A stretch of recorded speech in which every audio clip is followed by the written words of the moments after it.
ശ്രീമദ് ഭഗവത്ഗീത 7-ാം അധ്യായം ജ്ഞാനവിജ്ഞാന യോഗം. ശ്ലോകം 25 മുതൽ. നാഹം പ്രകാശഃ സർവസ്യ യോഗമായ സമാവൃതാഃ മൂഢോയം നാഭിജാനാതി ലോകോ മാമജമവ്യയം. യോഗമായയാൽ ചുറ്റപ്പെട്ടിരിക്കുന്ന ഞാൻ ആർക്കും തന്നെ ഗോചരീഭവിക്കുന്നതല്ല. ഈ മൂഢരായ ജനങ്ങൾ ഞാൻ ജന്മമില്ലാത്തവനും നാശമില്ലാത്തവനുമാണെന്ന് അറിയുന്നില്ല.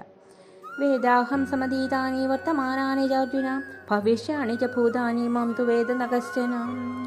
അർജുന, കഴിഞ്ഞുപോയവയും ഇപ്പോഴുള്ളവയും ഇനിമേൽ ഉണ്ടാകുന്നവയുമായ എല്ലാ ഭൂതങ്ങളെയും ഞാൻ അറിയുന്നു.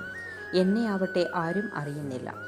ഇച്ഛാദ്വേഷ സമുദ്ധ്യേന ദ്വന്ദ്വമോഹേന ഭാരത സർവഭൂതാന സമോഹം സർഗേ യാന്തി പരന്തപാം.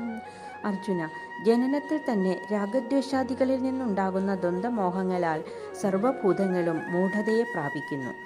യേഷാം ദ്വന്ദ്വഗതം പാപം ജ്ഞാനാൻ പുണ്യകർമ്മേണ തേ ദ്വന്ദ്വമോഹ നിർമുക്ത ഭജന്തേ മാം ദൃഢവ്രതാം. പുണ്യകർമ്മങ്ങളാൽ പാപം നശിച്ചുപോയ ജനങ്ങൾ ദ്വന്ദ്വമോഹങ്ങളിൽ നിന്ന് മുക്തരായി ദൃഢവ്രതരായി എന്നെ ഭജിക്കുന്നു. ജരാമരണമോക്ഷായ മമാശ്രിത്യ യദന്തിയേ തേ ബ്രഹ്മ തദ്വിദുഃ കൃഷ്ണ മധ്യാത്മം കർമ്മചാഖിലം.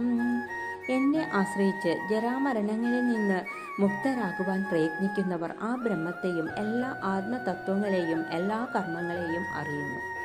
സാധിഭൂതാദിദൈവം മാം സാധിയജ്ഞസ്യ യേ വിദുഃ പ്രയാണകാലേ അഭിജം തേ വിദുർയുക്തചേതസഃ. ഭൂതങ്ങളോടുകൂടിയും ദൈവങ്ങളോടുകൂടിയും യജ്ഞങ്ങളോടുകൂടിയും ഇരിക്കുന്ന എന്നെ അറിയുന്നവർ എന്നിൽ തന്നെ ഏകാഗ്രചിത്തന്മാരായി മരണകാലത്തിൽ കൂടിയും എന്നെ അറിയുന്നു. ജ്ഞാന വിജ്ഞാന യോഗം എന്ന 7-ാം അധ്യായം സമാപ്തം.